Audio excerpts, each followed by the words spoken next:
Hello friends, welcome to Susan and John MathTube. In today's video, we continue our discussion on sampling distribution. And we will discuss a very important theorem in statistics itself as well as in your syllabus. And that theorem is called the central limit theorem.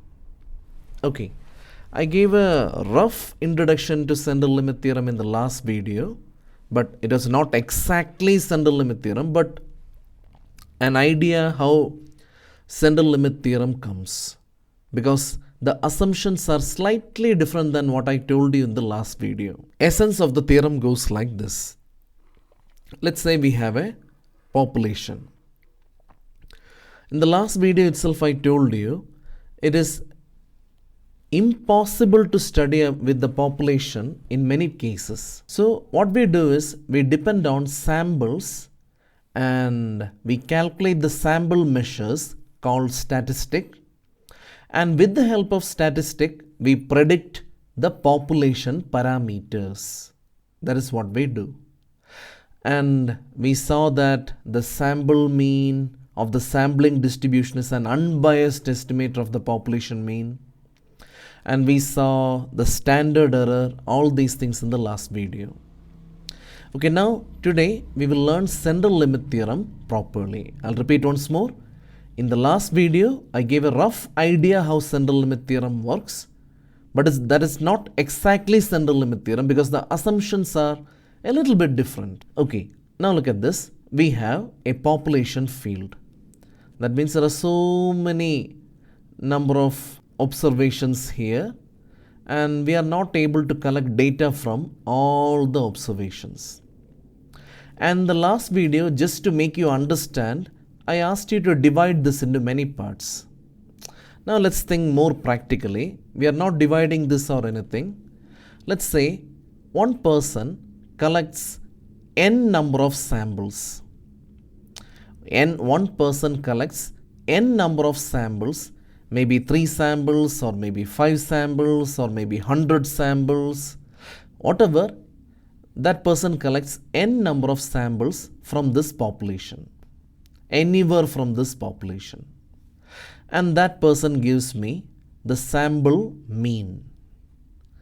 And another person does the same thing. He or she collects n number of items. Okay, now look at this. This assumption is very important. The sample size will be kept uniform. And from that person, I got x2 bar. And a third person again does the sampling. He or she collects n number of samples. How many samples? Yeah, the number should be same. And then I get x3 bar. And let's say we keep on doing this again and again and again and again and again and again and again. And finally, we will have a lot of sample means, right? And if you plot this, regardless of the population size or regardless of the population's distribution, whether it is normal or exponential or gamma or binomial, whatever, but these sample means will give us a bell-shaped curve. And this is the essence of central limit theorem. So I gave a rough idea in the last video itself, but to make things easier I asked you to divide it, etc, etc, etc. But now let's think more practically, and this is actually central limit theorem. Okay, once more I'll tell you. What we do is we have a huge population field, and from the population field we take samples of size n, and we get x1 bar, and again we take random samples of size n, and we get x2 bar, etc, etc, etc. And now look at this. If you maintain, the statisticians have proved that if you maintain the sample size to be more than or equal to 30, then this theorem will always work perfectly. This theorem will always work perfectly regardless of the nature of the population. And in the case n less than 30, you have to make sure the population in which you are conducting the study itself is normal. So remember, if n is greater than or equal to 30, central limit theorem works regardless of the nature of the population. But if n is less than 30, then you must ensure that the population in which you are conducting the sample study is a normal population. Is that clear? Okay.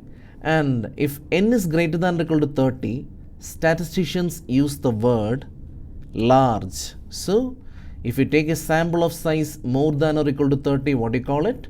Large. And if n is less than 30, the statisticians use another name, small. So let's make it clear once more. So you have a population, let the population be of any distribution. Let it be exponential, gamma, beta, whatever be the distribution. So what we do is, we take samples of size, how much? N. And we obtain sample mean. Again we take samples, again we take samples, again we take samples. Correspondingly we get x1 bar, x2 bar, x3 bar, etc. And if you keep the sample size large enough, that means if it is greater than or equal to 30, then central limit theorem states that the distribution of the sample means, that's our sampling distribution, will be bell shaped. That means our sampling distribution will be normal. And if n is less than 30, and if you ensure that the population where we are conducting this sampling, where we are conducting the sample studies is normal, then the sampling distribution will be bell shaped. I hope it is clear. So n greater than or equal to 30, close your eyes, you don't care about the population. If n is less than 30, read the question 2 times and ensure that the word normal is given. Go ahead, apply central limit theorem. Okay, now the theory part is done. So let's check out some problems which they asked in your previous year's question paper. I wanted to do a lot of problems, collect past year's question paper and work out a lot of problems. With the help of this video, I'm sure that you'll be able to understand the concepts and you'll be able to prepare by yourself. But that is not enough to get you good marks in the exam. If you really wish you want good marks, then you should always work out a lot of problems. Okay, so let's start. So we have a question from 2074. Okay, so the first part, define central limit theorem. So define it, give some examples. You can read more about it from the internet. Okay, now let's go for the question. The amount of impurity in a batch of certain chemical product is a random variable with mean value 4 and standard deviation 1.5. So they are talking generally. They are talking about the entire population, because when you talk generally, you are talking about the population. So it is given that the average amount of impurity generally is 4. That means mu is equal to 4. And the standard deviation in general is 1.5. That means plus or minus 1.5. Now they took 50 batches. That means sample size is 50. If 50 batches are independently prepared, what is the probability sample average? Now look at this. I forgot to tell you earlier. Exam point of view, you have to understand central limit theorem will be used to calculate probability of sample average related questions. So it's very easy to understand central limit theorem related questions in your exam. Point number one, most of the times they will give you a hint like define central limit theorem, give the application of central limit theorem. Sometimes it will be mentioned. And the most important thing is they will ask you find the probability of sample average. So look at this, they are asking what is the probability the sample average impurity in the 50 samples is between 3.5 and 3.8. So let's make it mathematical. Forgot to tell you the main part of central limit theorem. So let's go back. So just now I told you this sampling distribution will follow normal distribution, and that normal distribution will have mean mu, that is mu x bar from our last video's notation will be mu, and sigma x bar will be sigma by root n. Or in other words, you can standardize the sample mean using the formula or using the transformation x bar minus mu by sigma by root n. So I'll make central limit theorem very clear.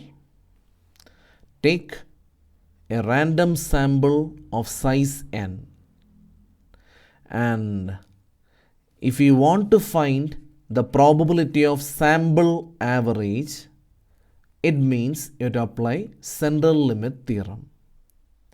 And in order to convert this sample average into the standard normal variable, all you have to do is standardize with this formula, and that is exactly central limit theorem. So let's continue. So we have to standardize this. So you have to write somewhere here. We know that x bar minus mu, the whole divided by sigma by root n follows n0, 1. And it's better to put bracket here. So let's standardize this. So probability of 3.5 minus mu by sigma by root n less than x bar minus mu by sigma by root n less than 3.8 minus mu by sigma by root n. If you are good with normal distribution, I put 3 videos in normal distribution. One is introduction, second is problems based on normal distribution, and the third one, inverse probability problems. If you are good in normal distribution, you are just going to enjoy this part. So substitute, and that will be probability of, you can check it, minus 2.36 less than z less than minus 0.94. I hope you remember how to calculate probability values in the normal table. So this is minus 2.36, this is minus 0.94. We want the area in between, and from the tables you can calculate 94 and f of, let's check out the tables. So minus 0.94. Remember, we are finding probability, not inverse probability. So minus 0.9 and 0, 1, 2, 3, 4. So this is the one, you can see that. So the value is 0.1736. 1736. Now the next value minus 2.36. So minus 2.3, and here we go 0.0091. Now how do you find the answer? F of bigger one minus f of minus 2.36. I told you, if you are good in normal distribution, then you're going to enjoy this part. So the answer will be 0.1736 minus 0.0091, and that is 0.1645. Okay, so let's go for the next question. So we have a question from 2074. Okay, state center limit theorem. So the person who designed the question is trying to give a hint. State center limit theorem. But that's not the method to understand that we have to use center limit theorem. Okay. They're asking chance. Chance means probability. Probability of sample mean. Okay. Now I am 100% convinced we have to apply center limit theorem. So once more I'll tell you. First of all, the question will be find probability of sample average. Greater than that, less than that, or maybe it is between something, etc., etc. So that implies we have to apply center limit theorem. Now one very important thing, if you want to standardize this x bar, it apply minus mu the whole divided by sigma by root n. That is exactly what center limit theorem tells you. And the final thing, if n is greater than or equal to 30, statisticians call the sample to be large. And if the sample is large, like in the previous question, if the sample is large, then close your eyes and apply center limit theorem. But if n is less than 30, the sample will be called small. So immediately you should search the question once more so that you find the word the samples are taken from normal population. So ensure that the samples which we are dealing with comes from a normal population. And if this word is not given, I'm really sorry, we will not be able to apply central limit theorem. Okay, with that being said, let's start. So read the question. A random sample of size 100. So n equal to 100, in bracket I am going to write large. And that means just apply central limit theorem. Now mu is equal to 75 and variance, please be careful, variance means standard deviation square, and standard deviation square is given to be 256, and that means sigma is equal to 16. Okay, now what is the probability the sample mean lies between 67 and 83? Now we write the famous line of center limit theorem.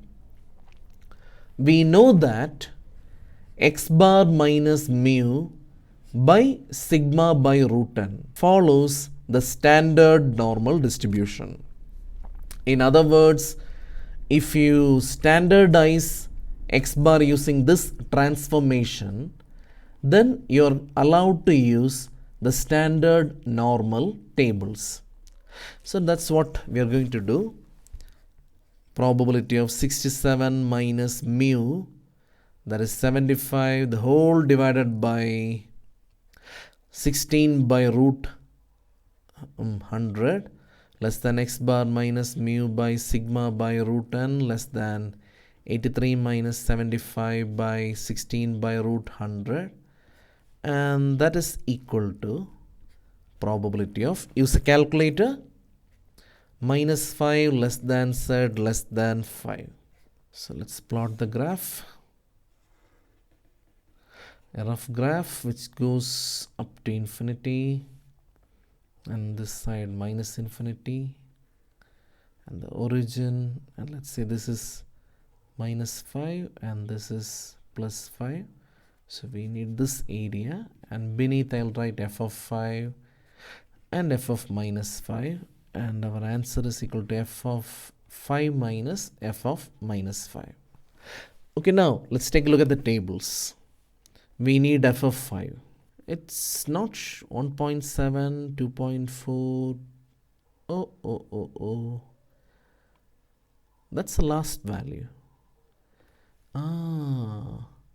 So what you do is just read the footnote. I have not kept it here. In the table, there will be a footnote. You can check your table. You can check it somewhere around here. And it will be given that if you want any value less than minus 3.5, you have to use 0.0001. And if you check the positive table, it will be written for any value greater than 3.5, you have to use 0.9999. I don't have it in this version, but you can check the statistical table provided from your university or from your college. We wind this video soon, so this is 0.0001. Okay, go ahead, subtract, you might get 0.9998. Okay, now let's check out one more question.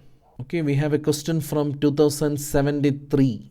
An electrical firm manufactures light bulb have a length of life normally distributed with mean equal to. Okay, so in general the light bulbs have a life of 800 hours plus or minus 40 hours, our standard deviation.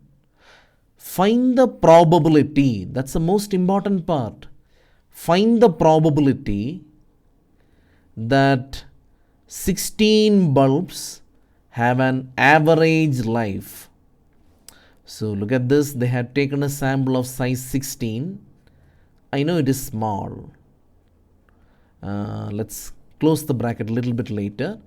And the required probabilities related to sample mean. They're asking what is the probability the average means sample mean is less than 850. Now look at this.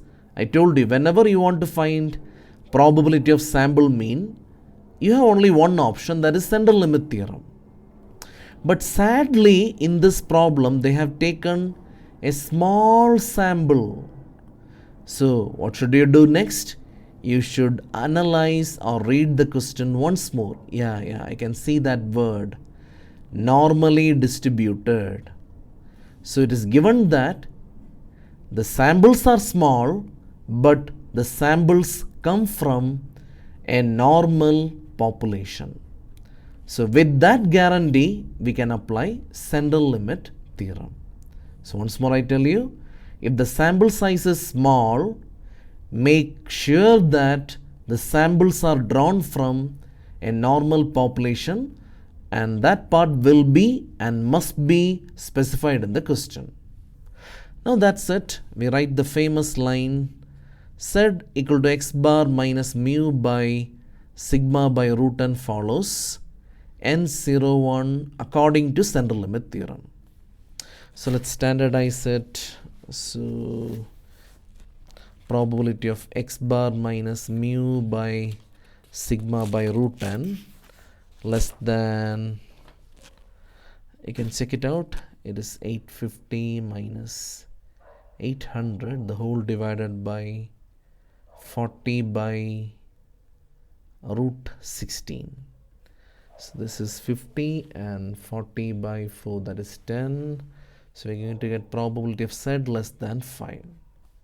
I checked the table just now. You're not going to find the value 5 in the table, but if you look at the footnote, you'll see something.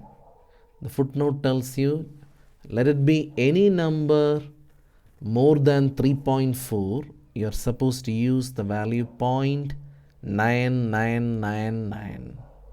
So that's it. Now let's go for one more question, the fourth question. Now we have a question from 2072 Karthik.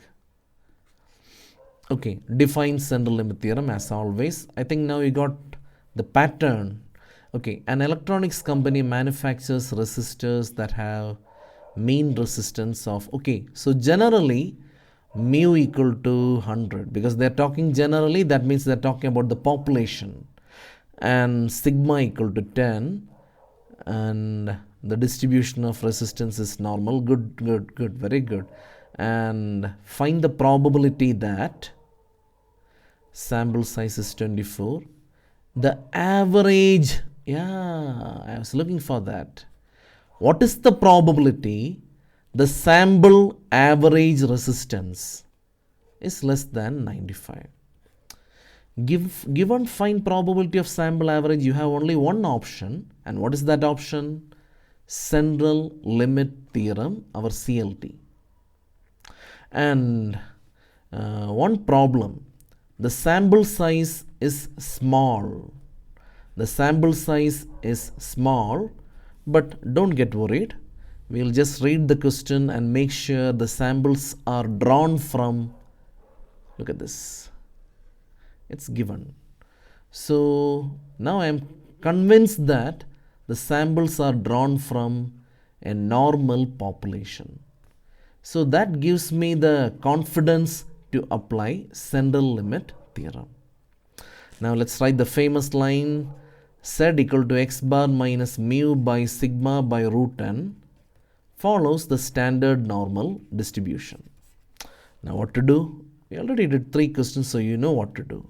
X bar minus mu by sigma by root n less than 95 minus mu. What is mu? 100. The whole divided by 10 by root 25. And I think we'll get a pretty good number. So this is equal to, from here, probability of Z less than 95 minus 100 minus 5, whole divided by 10 by 5, that is 2. So minus 2.5. Graphically, it will be the origin minus 2.5 and this part. So we find f of minus 2.5 from the tables. So minus 2.5, it's here, 0.0062. So that's the answer, 0.0062. Let's take a look at one more problem and then we'll wind up this video. Nothing much to do, you can try it yourself. So I'll just discuss and we'll stop. So the monthly income of a particular group of retailers follow a normal distribution, and they're given mu is 21,000 and sigma equal to 9487 and sample size is 10. Okay, so sample size is small, but it is already given the samples are drawn from a normal population. And as always, the last line tells us everything. Find the probability the mean income, okay, so they are talking about the sample mean, lies between 18,000 less than x bar less than 27,000. So go ahead, apply central limit theorem. Even if the sample size is small, the guarantee the samples are drawn from normal population has convinced me I can apply central limit theorem. And how do I apply central limit theorem? X bar minus mu by sigma by root n follows n01. You can try this question. The answer is 0.8185. Check it out. If you get the correct answer, you can comment below, or if you have any doubts regarding this topic, you can email me, you can chat to me from our website, that is www.sjmattube.com. I put it over here. So soon I'll be back with another video, and in that video we'll be discussing about interval estimation. So till then, bye.